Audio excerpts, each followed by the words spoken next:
savoir ce qu'il y a à faire, savoir combien ça coûte de faire ces travaux-là. Et ensuite, il en découle que ça permet d'obtenir les aides. Sélectionner son bureau d'études en fonction de ses compétences, c'est vraiment important. Bienvenue dans Oberkaï, le podcast qui te fait découvrir des solutions concrètes et éthiques pour améliorer ton habitat. Je m'appelle Caroline et à travers chaque épisode, je donne la parole à un acteur de l'habitat éthique.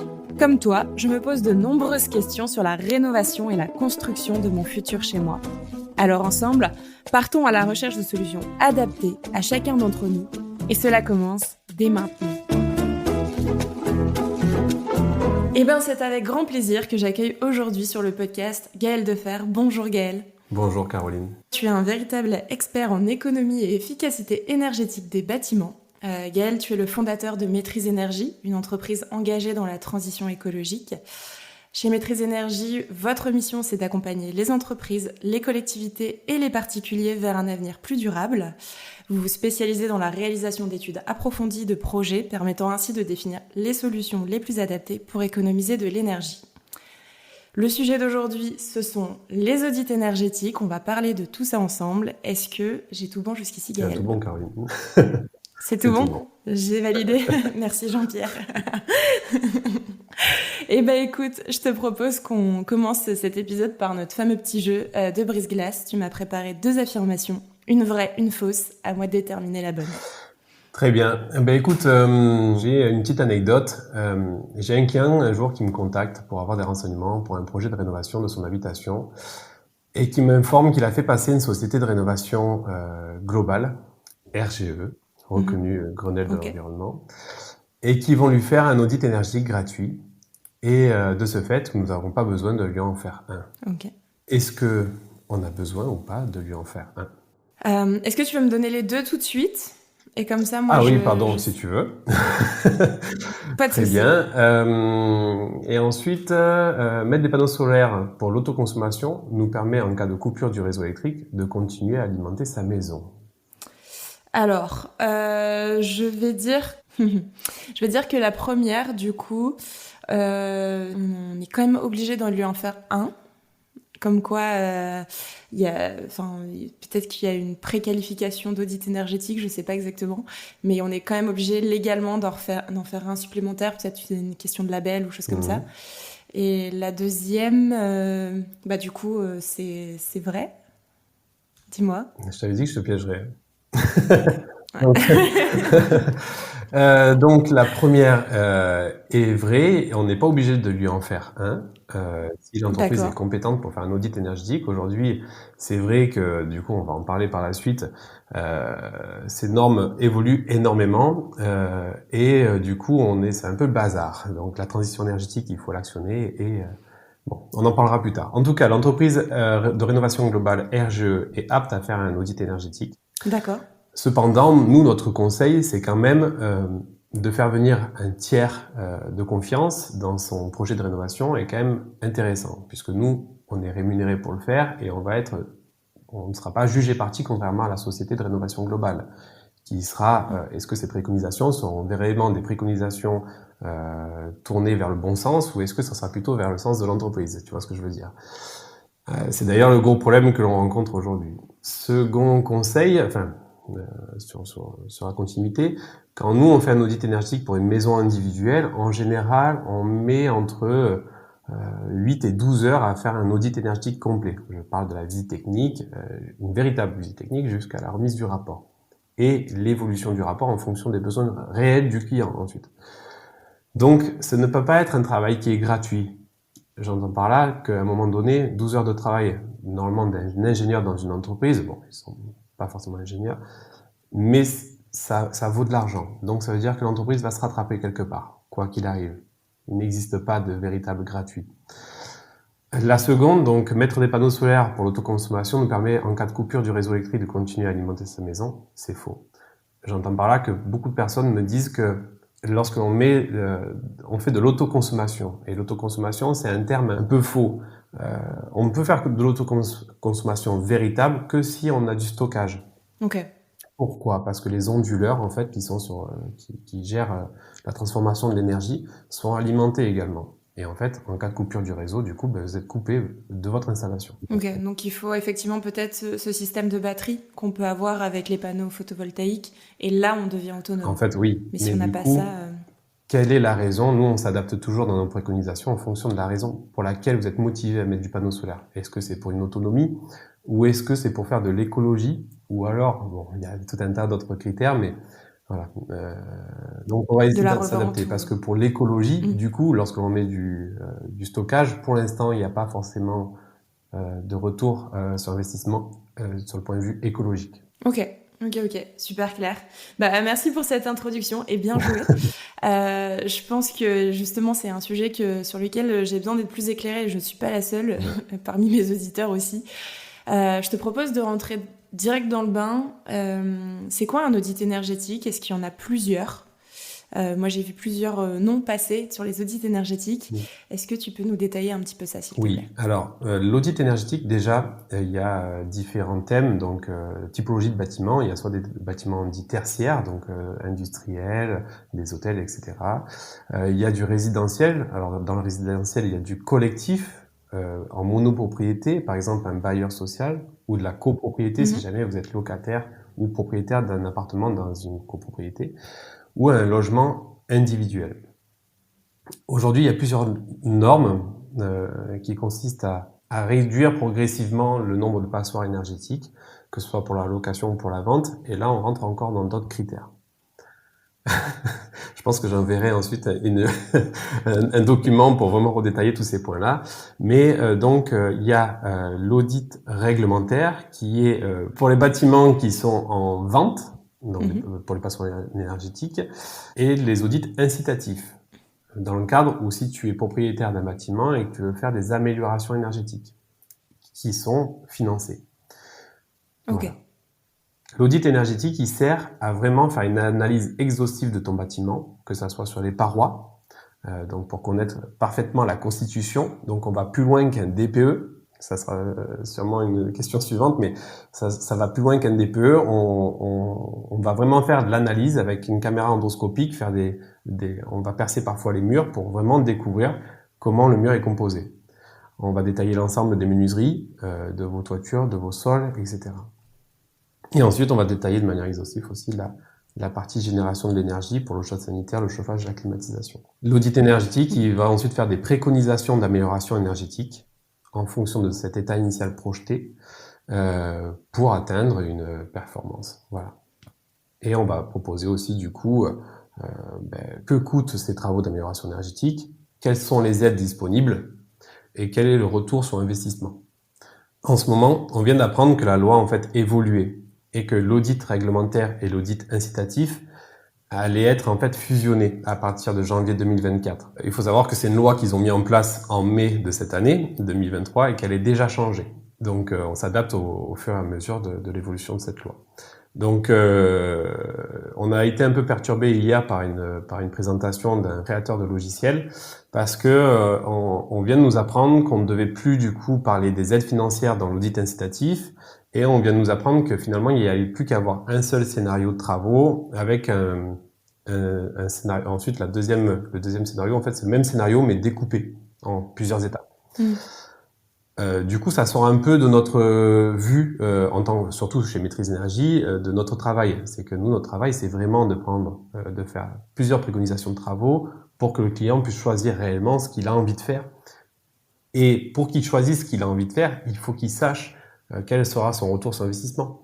Parce que on ne fait pas tous pour les mêmes valeurs, mais souvent la valeur économique, il y a souvent le biais économique qui est important. Quand même. Voilà. Ok. Donc si je résume bien, même si la loi est en train effectivement de changer, on enregistre en octobre l'épisode, donc elle est déjà en train d'évoluer, c'est ce que tu nous faisais part. On est d'accord qu'il y a donc l'audit réglementaire qui va être associé normalement avec l'audit incitatif. Oui, en fait, qui aura la même trame. Ok. Voilà. Et donc l'audit type énergétique qui est différent du DPE, on est d'accord ? Oui. qui est incitatif et énergétique, c'est là où j'ai besoin peut-être d'un éclaircissement. En fait, il y a 2 types d'audits. Est-ce que ça s'associe ou pas? Dans la villa individuelle, dans le résidentiel, il y a l'audit incitatif et l'audit réglementaire. Okay. L'audit réglementaire, il est en cas de vente d'un bâtiment, d'une passoire énergétique.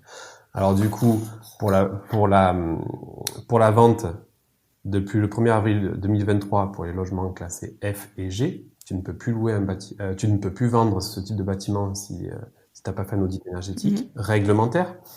Pour 1er janvier 2025 pour les logements classés E, et ensuite pour le 1er janvier 2034 pour les logements classés D. Donc là, pour vendre, tu dois faire un audit réglementaire. Okay. Si tu veux faire des améliorations énergétiques, tu dois faire un audit incitatif.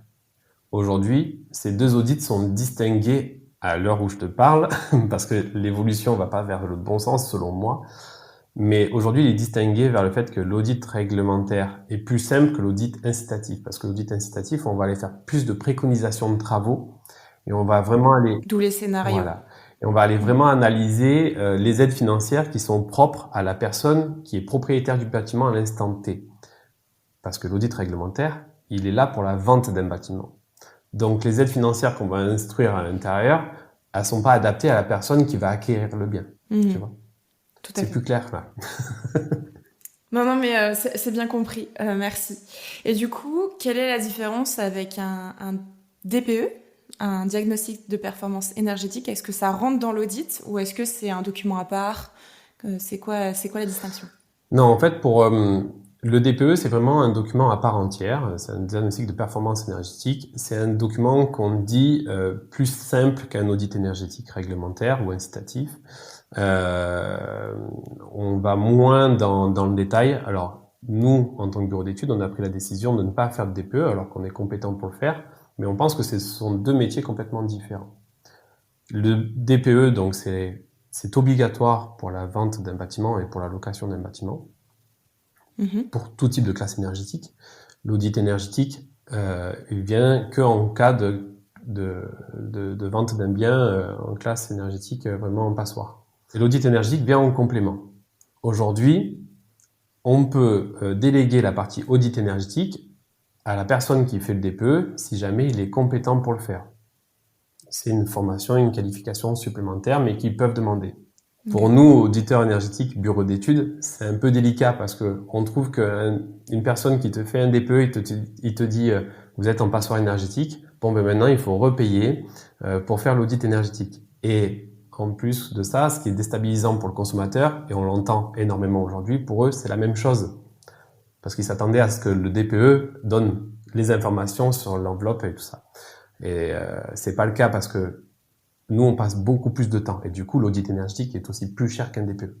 Mais parce qu'on va Il est plus poussé. Dans le détail. Ok. Et ben justement, c'est ma prochaine question. C'est quoi les informations qui sont fournies dans un audit énergétique? Qu'est-ce qu'on y retrouve dans le détail? Alors, dans le détail, on va retrouver vraiment la composition des murs, des menuiseries. Donc, par exemple, pour les menuiseries, on doit s'équiper d'un vitromètre. Donc, on va vérifier si tu as déjà un vitrage en double vitrage. On va vérifier sa composition réelle, son vide d'air, son épaisseur de verre intérieur-extérieur, etc. On va vérifier l'installation d'une VMC, son fonctionnement, toutes les parois, donc ça aille du sol au mur et au plafond, et tous les systèmes qui génèrent de l'énergie. Ta climatisation, ton système de chauffage, voilà, sa puissance, etc. Donc on détaille vraiment l'ensemble du bâtiment. On est principalement, on est d'accord sur tout ce qui concerne le bâti en tant que tel. Le bâti, c'est le système de génération d'énergie et de consommation. Ouais, ouais, ok. Tout ce qui pourrait influencer ta facture d'énergie, par exemple. D'accord. Et en poussant un peu plus loin, est-ce que les systèmes de chauffage, donc les systèmes de chauffage mis en place, par exemple, ou les systèmes d'aération sont pris en compte? Oui. Okay. Les systèmes de ventilation, en fait, sont sous-estimés parce que c'est eux qui vont gérer, en fait, l'humidité relative dans ton bâtiment. Et l'humidité a une influence sur ta consommation de chauffage, par exemple. Si tu as beaucoup trop d'humidité, enfin, plus tu as d'humidité dans ton bâtiment, plus tu vas consommer d'énergie, puisque l'air humide nécessite plus d'énergie que de l'air sec. Ok. Donc, ne serait-ce que pour ce point-là, en fait. Et la consommation d'une VMC, tu peux avoir une VMC double flux qui fonctionne très mal, mais qui est plus consommatrice qu'une VMC classique qui pourrait fonctionner correctement, mais en tout cas, il faut prendre en compte ces éléments-là parce que tout ça, ça a une influence considérable.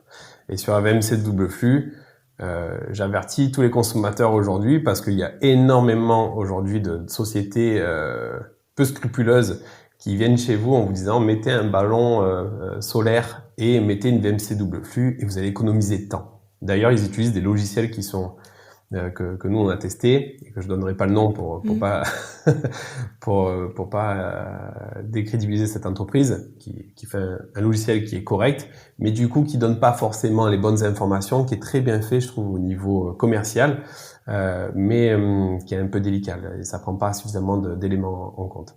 Donc attention aux entreprises qui viennent chez vous en disant mettez des panneaux solaires thermiques pour votre chaude sanitaire et mettez aussi une VMC double flux pour grossir l'enveloppe travaux, pour obtenir plus d'aide sur l'ensemble. Mais en réalité, les VMC double flux, c'est très complexe pour les faire fonctionner correctement. Il faut qu'on ait un bâtiment complètement contrôlé au niveau des apports d'air en fait. Voilà, donc il y a très peu de VMC double flux aujourd'hui qui fonctionnent correctement. Okay. Voilà pour le côté ventilation. Eh ben écoute, je pense que peut-être pour que ce soit plus clair pour nos éditeurs, est-ce que, écoute, tu peux te mettre dans l'impôt d'un projet et puis en fait, comment ça se passe étape par étape. Voilà, j'ai mon bien, je dois faire un audit énergétique, j'aimerais améliorer ses capacités énergétiques. Comment ça se passe étape par étape? Alors déjà, bon, premier contact, je signe un audit énergétique. Qu'est-ce qui se passe? Quelles sont les informations qui me sont demandées? Qu'est-ce que je dois prévoir? Et puis après, la suite pour savoir un peu comment sont les différents scénarios de travaux et après pour avoir les différentes étapes. Ok. En fait, premièrement, lorsqu'on a un besoin une idée de projet d'amélioration énergétique ou de rénovation de son bâtiment, en général, on sait plutôt, on sait ce que l'on veut. On sait si c'est de la rénovation énergétique, on sait si on veut faire des gros travaux, etc. Donc, en fonction du volume, de l'ampleur des travaux et de vos compétences, en général, il faut se faire accompagner soit par un AMO ou un maître d'œuvre ou un architecte. Un AMO, c'est un assistance à maîtrise d'ouvrage. Okay, attention, les responsabilités de l'AMO, du maître d'œuvre et de l'architecte sont différentes. Le maître d'œuvre et l'architecte, c'est plutôt similaire. Il y a une garantie décennale. L'AMO, aujourd'hui, on trouve un peu de tout sur le marché. On trouve des courtiers en travaux qui n'ont aucune responsabilité légale. Pourtant, ils font un travail de maître d'œuvre. Enfin, voilà. Donc, tout ça, faut bien faire attention. Déjà, il faut en général se tourner vers une entreprise qui va être votre tiers de confiance, plutôt que de se tourner vers une entreprise de rénovation globale. Ça, c'est mon conseil, c'est personnel. Il va normalement vous orienter vers des travaux sans être pris parti. Donc, c'est sélectionner la personne, son interlocuteur, pour définir son projet, si jamais on en a besoin. Ensuite, la vraie étape essentielle, c'est de faire un véritable audit énergétique par une entreprise compétente. Et en général, ces entreprises-là sont labellisées RGE. D'ailleurs, on en aura besoin par la suite, qu'elles soient labellisées RGE, si on veut obtenir un certain type d'aide. La rénovation globale de MaPrimeRénov' ou des certificats d'économie d'énergie, donc les C2E. Il y a tout un tas d'autres aides, mais on y reviendra. Et une fois qu'on a fait cet audit énergétique, donc on verra comment la norme évolue, mais l'idée c'est quand même même si l'audit incitatif plus tard sera vraiment plus restrictif, il faut essayer de voir avec un bureau d'études qui nous fasse plusieurs scénarios de travaux. Voilà, qu'on sorte de ce cadre trop réglementaire. C'est important. Parce que c'est vraiment important d'arriver à comparer si je fais tous ces travaux-là, par exemple c'est le scénario 1, est-ce que le scénario 2 ne sera pas, avec une légère modification, ne sera pas plus rentable que le scénario 1. Voilà. Donc ça, c'est vraiment important d'avoir plusieurs scénarios pour pouvoir choisir. Et ensuite, il y a des réglementations aussi sur le type d'aide qu'on va aller sélectionner. Si on fait de la rénovation globale MaPrimeRénov' et qu'on est en passoire énergétique, donc classe F ou G à l'heure actuelle, à partir de 2024, on sera obligé d'être accompagné par un accompagnateur Rénov'. Donc l'accompagnateur Rénov', c'est un titre que l'on nous donne après avoir démontré qu'on était compétent pour être accompagnateur Rénov'. Donc c'est un titre pour être AMO, assistance à maîtrise d'ouvrage, pour MaPrimeRénov'. Ok. Donc là, on sera obligé de passer par un AMO. Je pense que c'est très bien d'ailleurs, parce qu'au moins ça nous permet, les AMO en général sont compétents pour dire si une entreprise réalise bien ou pas les travaux, et là pour vous accompagner en disant les travaux devraient durer tant de temps et s'échelonnent de telle manière. Si vous faites de l'isolation par l'intérieur, il va vous dire pensez à passer vos gaines électriques, vos réseaux de plomberie si jamais il y en a besoin pour la suite, quoi. Il va vous donner la chronologie des travaux. Donc, première étape, trouver son interlocuteur qui va gérer vos travaux. Deuxième étape, faire l'audit énergétique. Sélectionner son scénario. Si vous avez un interlocuteur, un assistant à maîtrise d'ouvrage ou un maître d'œuvre, il va vous aider à sélectionner des entreprises qualifiées et compétentes, si possible locales, pour... on imagine bien. On y pense, c'est important. C'est important pour l'économie circulaire et aussi pour le bilan carbone que représentent les travaux. Moi, je vois beaucoup d'entreprises faire des heures de route pour aller faire un chantier à 2 heures de route de leur entreprise, et je trouve que ça n'a pas de sens en fait. Il y a deux erreurs dans cette équation. C'est l'entreprise qui a pris le marché. Déjà, ça veut dire qu'elle n'a pas suffisamment de travail à côté de chez elle, et le particulier qui a sélectionné cette entreprise qui s'est pas posé la question de combien de temps ils allaient mettre à venir chez eux. Donc ça, c'est très important pour une entreprise locale, parce qu'en cas de pépin, justement, on pourra aussi les faire revenir beaucoup plus facilement. Et donc, dernière étape, une fois qu'on a sélectionné les entreprises, on fait réaliser les travaux, on réceptionne les travaux, soit votre tiers de confiance, soit vous-même, et au préalable, on aura monté son dossier d'aide financière quand même. Donc auprès de MaPrimeRénov', les C2E et tout ça. Mais en général, l'audit énergétique, tel qu'il est fait aujourd'hui, vous redétaille tous ces éléments-là. Okay. Voilà. Toute la chronologie, en fait, pour suivre un travaux, c'est déjà détaillé dans l'audit énergétique, et on vous dit aussi comment monter les dossiers d'aide si jamais vous voulez les monter vous-même. D'accord. Ça, typiquement, un des grands avantages de l'audit énergétique, c'est vraiment ce côté d'aller chercher les aides à la rénovation énergétique proposée par l'État ou par... dans toutes les différentes aides possibles et inimaginables. Oui, alors c'est pas le grand avantage. Moi, je dirais que le grand avantage avant d'aller chercher des aides, c'est de savoir qu'est-ce qu'il faut faire dans son bâtiment. Tout à fait, ouais. Oui. Parce que il y a parfois, ça m'est arrivé de faire un audit énergétique à 1200 € et de dire au client, mais là, faites pas grand-chose, parce que le retour sur investissement va être beaucoup trop long, parce que ça nous arrive parfois d'auditer des bâtiments qui sont en classe énergétique correcte, mais ils n'avaient pas fait de DPE avant, en fait, parce que eux, ils sont résidents depuis un certain nombre d'années, et ils veulent juste améliorer leur confort ou quoi que ce soit. Mais parfois, on leur dit combien ça coûte de faire des travaux, mais le retour sur investissement est énorme, en fait, parfois. Voilà. Donc, ou alors, des fois,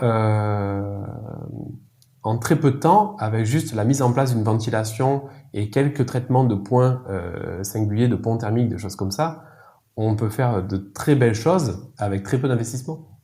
Donc, et là, il n'y a pas d'aide. Par exemple, tu mets une VMC chez toi, voilà, l'aide, elle est ridicule, mais le temps de monter le dossier, voilà, il vaut mieux demander une remise à l'entreprise. Ça passe plus de temps.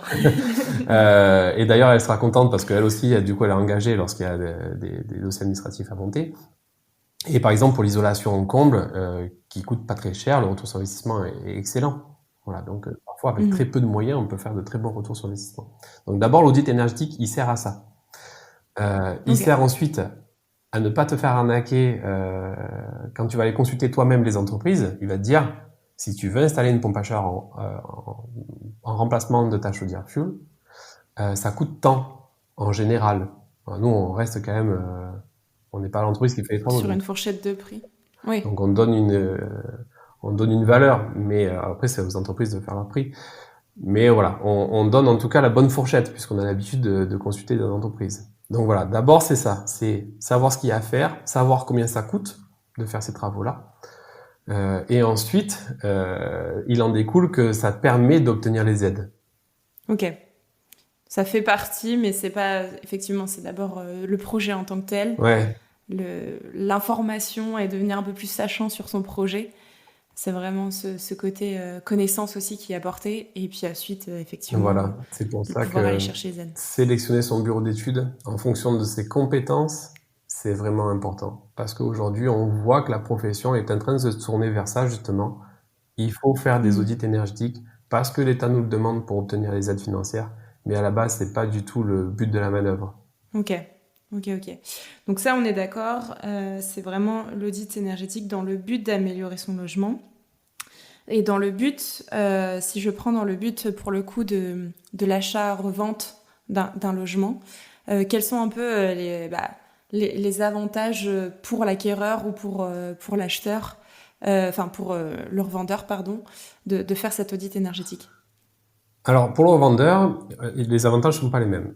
Pour le revendeur, en fait, c'est que parfois, justement, en faisant cet audit énergétique, il va s'apercevoir qu'avec très peu de moyens, il va pouvoir améliorer sa note énergétique. Donc, il va peut-être engager des Mhm. travaux directement avant de vendre, en se disant, je vais réévaluer le montant de mon bien à vendre.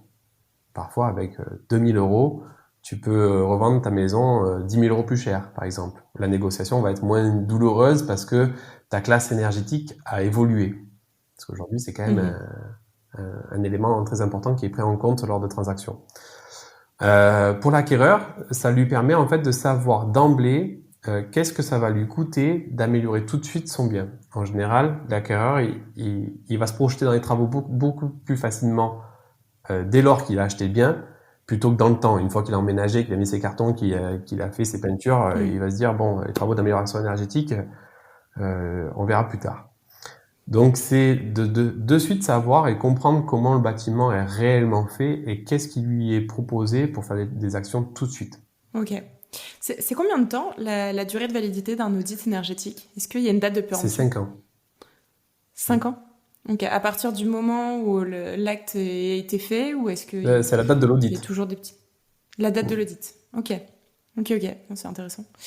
Est-ce que tu parlais tout à l'heure pour l'élaboration justement enfin, dans les étapes pour faire un audit énergétique, est-ce que c'est obligatoire d'inclure à chaque fois un maître d'œuvre ou une personne qui va gérer les travaux en amont, ou est-ce qu'on peut passer directement à l'audit énergétique, bureau d'études, et le faire et zapper un peu cette étape, ou est-ce que tu ne le préconises pas ou tu préconises, peu importe? Je veux dire faire appel à un tiers de confiance avant même de trouver un auditeur énergétique. Oui. Ça peut être une étape en fait, parce que peut-être que l'AMO ou le maître d'œuvre va te conseiller sur le bureau d'études qui lui a déjà a connaissance de ses références peut-être. Tu vois, je reste vague sur ça parce que il y a parfois des AMO ou des maîtres d'œuvre qui vont préconiser plutôt le collègue plutôt que l'entreprise complètement compétente. Mhm. Non, tu peux squeezer cette étape-là. Je pense que prendre un maître d'œuvre tout de suite, c'est vraiment si tu souhaites engager et tu es sûr que tu vas engager des travaux quoi qu'il arrive. Voilà. C'est vraiment pour faire des gros travaux, pas que des travaux d'amélioration énergétique. Si jamais tu as un besoin où tu te sens un peu en inconfort chez toi, où tu vois que ta facture d'énergie elle n'arrête pas de grimper et tu as l'intuition que tu peux améliorer ce bâtiment, là, mon conseil, c'est de passer directement avec un auditeur énergétique parce qu'il va te dire si c'est intéressant ou pas d'aller plus loin. Mhm. C'est là que, si jamais tu vas plus loin, c'est là que tu prendras ensuite la décision de faire appel à un tiers de confiance pour t'accompagner sur la réalisation des travaux. Ok. Oui. Pour justement, peut-être, parce que je pense que je suis pas la seule à avoir cette réflexion, mais ça coûte vite cher aussi d'ajouter. Donc si parfois, selon la teneur des travaux, effectivement, peut-être que ça peut être judicieux de passer directement. Et puis, comme tu dis, si les travaux deviennent effectivement peut-être trop larges, là, s'entourer pour pouvoir se faire aider Oui. sur la Et démarche, dans quoi. certains cas, du coup, dans ma prime rénov sérénité, tu es Mhm. obligé, là, par contre, de faire appel à un AMO ou un maître d'œuvre, un tiers de confiance en tout cas. Et à partir, comme je te disais tout à l'heure, à partir de 2024, de janvier 2024, euh, en cas de rénovation globale sur un bien en passoire énergétique actuellement, tu seras obligé de faire appel à un accompagnateur rénov.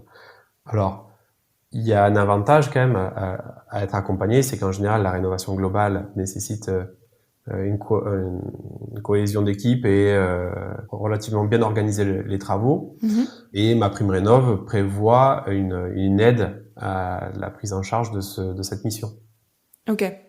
Donc il y a quand même un accompagnement pour peut-être des plus petits budgets, C'est ça. pour pouvoir quand même avoir cet accompagnement supplémentaire. Oui. Quoi. Il y a aussi, Avec dans les l'audit personnes. incitatif, il y a aussi une aide à la réalisation de l'étude, qui est Ok. pour les ménages les moins avec le moins de revenus, l'aide monte Les jusqu'à moins- 500 € pour la réalisation de l'audit Ok. énergétique incitatif. Ok. Petite question, du coup, pour retrouver toutes ces informations au niveau des aides, pour pouvoir s'inscrire à ces aides ou faire un dossier, est-ce qu'il y a un site en particulier? Oui, il y a un site en Ou, particulier qui est plutôt assez bien fait maintenant, qui nous donne une bonne idée, c'est le site de MaPrimeRénov', tout tout simplement. simplement, Ok. qui est un site du gouvernement. Bien taper maprimerenov.fr. Je fais comme Carglass, mais Internet maintenant, c'est compliqué de s'y retrouver. Mais donc, bien tomber sur le site de MaPrimeRénov', qui est un site du gouvernement. Ok. De faire attention que ce soit bien le vrai Oui. site et pas une arnaque. Voilà. Petite question, quelles sont les qualifications requises pour réaliser un audit énergétique? Qu'est-ce qu'on demande aux personnes qui font les audits énergétiques? Aujourd'hui, pour réaliser un audit énergétique, il faut une qualification RGE, reconnue Grenelle de l'environnement. Ok. Alors, il y a les deux types d'audit énergétique. Il y a l'audit réglementaire aussi. Donc, les entreprises de DPE peuvent faire ce type d'audit. Et aussi, du coup, j'en oublie parce que c'est tellement vaste, mais il y a les entreprises de travaux qui peuvent demander une certification pour faire ce type de mission. En réalité, je trouve que c'est pas assez clair et assez borné, parce que pour moi, le label RGE, j'ai un bon passif sur ce type de demande de certification. Ça détermine pas que l'entreprise est véritablement compétente, en fait. J'aime souvent dire, attention, les entreprises RGE, ce sont pas forcément toutes des superbes entreprises. Ça aide à la décision, mais il faut pas que ça soit le seul critère. J'aime à rappeler, et ça plaît pas à tout le monde, surtout sur les organismes de certification, j'aime à rappeler que pendant ces 5 dernières années, il y a eu énormément d'arnaques à la rénovation énergétique, et les ULC a fait un super reportage d'ailleurs sur la question, même s'il était un peu trop dans le dur, parce qu'elle a oublié de dire qu'il y avait quand même des choses qui se passaient dans le bon sens. C'est sa patte aussi. Ouais. Mais beaucoup, oui, énormément de sociétés qui ont fait des arnaques à la rénovation énergétique étaient labellisées RGE. Donc, ce n'est pas pour moi le critère absolu. Le critère absolu, c'est votre ressenti, les avis peut-être sur Google, sur l'entreprise. Voilà, il faut faire son propre avis sur les compétences d'une entreprise et sur le ressenti, sur qu'est-ce que va vous donner comme impression l'interlocuteur que vous allez avoir au téléphone, quoi. Ok. Ma question était un peu effectivement dans ce sens-là. On entendait justement beaucoup parler de ces arnaques et c'était d'avoir un peu les critères. Alors, ce que tu nous conseilles principalement, c'est de se faire son propre avis, d'avoir le bouche à oreille peut-être ou ce genre de choses pour avoir le côté authentique et pas juste commercial Oui.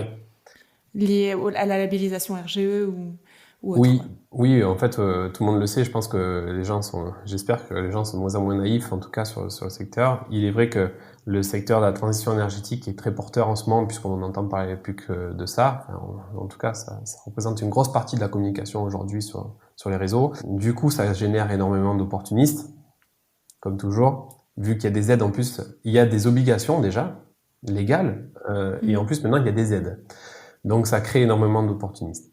Donc effectivement, comme tu dis, le bouche à oreille est un très bon moteur. Il y a les réseaux, donc les avis sur Internet, même s'ils ne font pas tout, parce qu'on sait que maintenant, parfois, il y a des gens qui mettent des avis sans trop de justification, mais c'est quand même des bons indicateurs. Et après, son ressenti, il faut se faire confiance, quoi. Voilà, le ressenti humain, l'historique de la personne. Peut-être que moi, j'ai l'habitude de donner un peu mon cursus professionnel à mes futurs clients, parce que je pense qu'ils ont besoin de savoir pourquoi je fais ce métier-là, que ça soit mes valeurs qui me poussent à faire ce métier-là, ou alors mes compétences.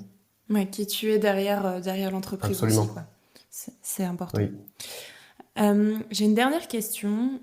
Comment le coût d'un audit énergétique est généralement déterminé? Est-ce que tu peux Tu peux éclairer un peu là-dessus, savoir combien ça coûte ou une fourchette au moins. Je suis content que tu me poses la question, parce que ça me fait penser à une anecdote que j'ai eue la semaine dernière. Si tu veux, je te la donne ou sinon, je te donne la Vas-y. ref. J'aime bien les anecdotes. L'audit énergétique, nous, parce que chacun fait son prix comme il a envie de le faire. Il n'y a pas une norme pour le faire. Nous, on fait notre prix d'audit énergétique en fonction du temps théorique qu'on va y passer. Et parfois, on gagne plus d'argent que sur un projet ou sur un autre. Parce que la complexité d'un bâtiment, on a du mal à l'estimer au préalable. Aujourd'hui, on a du mal à se déplacer. On n'a pas un commercial qui va se déplacer chez une personne pour faire un audit énergétique, même si on devrait. Mais aujourd'hui, malheureusement, avec toutes ces sociétés opportunistes qui soit offrent les audits, soit les bradent complètement parce que derrière, ils vont avoir une rémunération sur des travaux, sur un apporteur d'affaires ou des choses comme ça. Nous, c'est pas du tout de notre façon de faire. On est obligé d'essayer de pratiquer des prix qui sont cohérents avec les moyens des clients que l'on va voir. Et aussi du coup la concurrence. Notre prix à nous est déterminé en fonction du temps qu'on va y passer, en théorie. Mais parfois on arrive sur une maison où au lieu d'avoir une seule typologie de mur sur l'ensemble de sa maison, elle va avoir 4-5 typologies de murs parce qu'il y a eu des travaux qui ont été menés au cours des années, mais de manière différente. Un jour, ils sont allés chez un distributeur de matériaux, ils se sont dit tiens, il y a une promo sur de la laine de verre. Et sur un autre mur, ils vont se dire tiens, il y avait un promo sur le polyuréthane et ça nous est arrivé. Et l'anecdote, c'est qu'un jour, je fais un devis pour un audit énergétique d'un immeuble et j'avais déjà pas le temps de le faire, cet audit énergétique. Donc on avait fait le devis en expliquant au client que s'il trouvait quelqu'un pour le faire tout de suite, c'était mieux. Et cette personne donc a fait venir une entreprise, elle a trouvé une entreprise RGE qui venait de plus loin que nous, donc qui venait à 1 heure de route, qui venait de Marseille. Nous, on était à côté, on était à 15 minutes de route, qui était au même prix que nous. Et cette entreprise est venue faire l'audit énergétique réglementaire de cet immeuble et a passé 20 minutes. Et en fait, ce client m'a rappelé en me disant, mais tiens, j'ai trouvé ça curieux. Ils sont restés que 20 minutes. Moi, j'y serais resté 3 heures au minimum. J'ai dit, mais du coup, est-ce qu'ils étaient moins chers? Je pensais que c'était équilibré du coup, parce qu'ils avaient quand même des heures de route que moi, j'avais pas à avoir.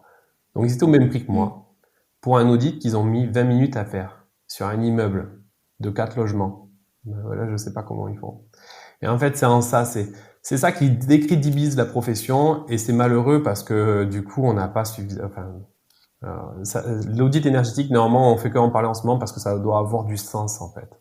On doit réellement, concrètement apporter des solutions aux gens. On n'est pas là juste pour remettre un document qui va permettre la vente d'un bâtiment. Sinon, ça n'a pas de sens, quoi. Voilà. En tout cas, nous, ça ne sert à rien de nous contacter juste pour remettre un document officiel pour vendre un bâtiment parce que c'est pas du tout dans nos valeurs. Oui, le but, c'est quand même à la fin d'avoir un réel impact sur le bâtiment, sur le confort des gens. Et sur l'environnement de manière générale. Et sur l'environnement. Je pense qu'on est tous plus ou moins au courant qu'il y a une urgence climatique et que c'est véritable et qu'on doit tous y mettre du nôtre, quoi. Complètement. Gaëlle, est-ce que tu vois quelque chose à rajouter? Une question que j'aurais pas posée, qui aurait pu être pertinente autour des audits énergétiques. Sinon, je te propose de passer à la phase action. Très actionnable. Non, j'aimerais quand même préciser que puisque l'État communique énormément en ce moment sur la pompe à chaleur, on a vu notre président dire qu'il allait œuvrer pour mettre en route des centrales françaises pour créer des pompes à chaleur en masse. Je suis pas contre les pompes à chaleur du tout, mais je pense que c'est presque la dernière action à mener chez soi. Hormis si ton système de chauffage est complètement HS et qu'il faut le remplacer. Tu vois, dans la chronologie, on va rééquilibrer, quoi. Mais le générateur, c'est pas l'élément le plus consommateur de chez toi. Tu pourrais avoir une chaudière fuel qui consomme pas du tout. Si ton enveloppe était complètement étanche et bien équilibrée. Voilà. Donc, attention en ce moment à la surcommunication sur les énergies électriques parce qu'on doit s'émanciper des autres pays. Des centrales. Des centrales, etc. Attention à cette surcommunication parce qu'on peut faire du très bon boulot en investissant la même somme qu'on aurait mis dans une pompe à chaleur pour remplacer sa chaudière fuel dans l'enveloppe de son bâtiment. Et je finirai par ça. Si tu investis sur l'enveloppe de ton bâtiment, tu vas créer du confort en même temps de créer des économies.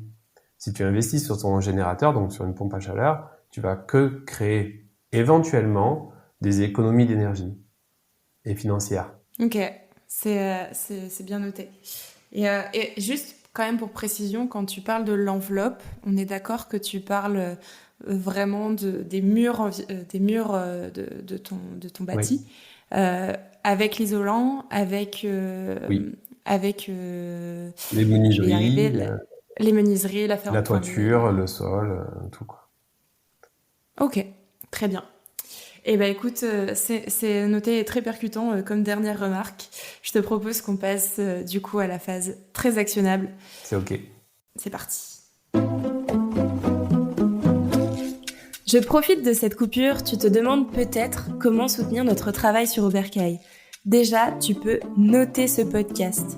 C'est un moyen simple mais crucial pour atteindre un public plus large. Sur Apple Podcasts ou iTunes, on t'invite à laisser une note et un commentaire. Et si c'est sur Spotify, tu peux également nous soutenir en partageant ce podcast en story et en nous taguant sous le nom Obercaille-Média. On compte sur toi. Et maintenant, retour à notre intervenant. Concrètement, comment ça se passe pour son bercail ? Nos éditeurs, ils ont, comme tu t'en doutes, un projet d'audit énergétique. Qu'est-ce que tu leur conseilles hyper actionnable ? Une première question à se poser, des acteurs à conseiller, un conseil hyper concret à leur donner. Un conseil hyper concret pour des gens qui ont des travaux d'amélioration énergétique à faire, c'est de prendre le temps, en tout cas, de choisir son bon interlocuteur. Je veux dire le premier interlocuteur, qui va souvent être décisif pour la suite du projet, quoi. Voilà. Et de faire un audit énergétique. C'est vraiment, si on peut prendre une petite image, les fondations de tout, parce que si c'est pas qu'on se trompe d'interlocuteur, mais qu'on prend peut-être pas bien le temps, ça peut engendrer derrière pas mal de galères ou pas mal de choses. Et du coup, ça rétrécit, je pense, ma préconisation numéro 1, c'est vraiment de faire un audit énergétique pour faire des travaux d'amélioration énergétique. J'ai vu bien trop de chantiers qui ont mal tourné. J'ai même vu des chantiers d'amis, donc ils se reconnaîtront s'ils écoutent le podcast, qui m'ont appelé pour me poser des questions après le passage d'un commercial chez eux, qui vendait des panneaux solaires, etc., etc. Et je leur ai dit, surtout ne faites pas ça parce que chez vous, vous mettrez beaucoup trop de temps à l'amortir sans faire d'études, juste par expérience. Et j'ai 2 cas comme ça où en fait ils se sont fait complètement avoir. Ils ont quand même signé tellement que les commerciaux sont forts, alors que mes amis ont dans leur relation un expert en efficacité énergétique. Je pensais que c'était assez clair comme terme, comme statut, mais non visiblement. Et donc ils se sont fait arnaquer. Donc j'ai des véritables cas d'école. Voilà. Donc il faut faire un audit énergétique par une société qui n'est pas contre-rémunérée par des sociétés de travaux. C'est un vrai conseil, ça, oui. Je pense. Merci beaucoup. Dans ta vision, dans le meilleur des mondes, c'est quoi pour toi ton bercail idéal ? Mon bercail idéal, c'est un bercail confortable, parce qu'on parle beaucoup d'économie d'énergie, mais en général, on oublie de parler de confort. C'est ce que je disais tout à l'heure sur la pompe à chaleur. Si tu es au confort dans ton bercail, tu feras quoi qu'il arrive des économies d'énergie. Donc d'abord, c'est un logement confortable. Ok. Donc du coup, si tu avais un seul pour définir ton bercail... Confortable. C'était assez obvious là. Trop bien. Est-ce que tu as des ressources pour s'informer sur le sujet des audits énergétiques ou sur les énergies renouvelables, peu importe, des ressources sur le sujet, podcasts, chaînes, livres, personnes à suivre? Ouais, j'ai deux livres que j'aime bien. Et il y en a un premier qui s'appelle Tout comprendre ou presque sur le climat. Ok. Je pense que c'est un livre qui nous permet de comprendre en gros ce qui se passe dans l'environnement véritablement. Et j'ai un second bouquin aussi qui s'appelle La conception bioclimatique de Samuel Courget et de Jean-Pierre Oliva, qui donne de bonnes indications sur l'efficience d'un bâtiment en fait. C'est avec peu de choses, avec un peu de logique, on peut faire de très belles choses. Et en personnalité à conseiller sur les réseaux sociaux, J'ai rencontré un monsieur qui est vraiment... j'aime beaucoup ce qu'il fait en fait sur des vidéos. C'est Claude Lefrançois. Claude Lefrançois, et il a un pseudo sur les réseaux sociaux, parce qu'il a pas mal d'abonnés. Et c'est plutôt pas mal sur sa vision de l'écologie, de tout ça. On partage des idées. À part, est-ce que c'est Papy Claude Si, c'est Papy Claude. C'est Papy Claude, ouais, c'est ça. Exactement. Ok, j'ai déjà vu. Ouais, une bonne personnalité, et il dit des choses qui sont plutôt vraies. Ça dépend du point de vue de chacun, toujours, mais voilà, j'aime bien son point de vue en tout cas. Ok, trop bien.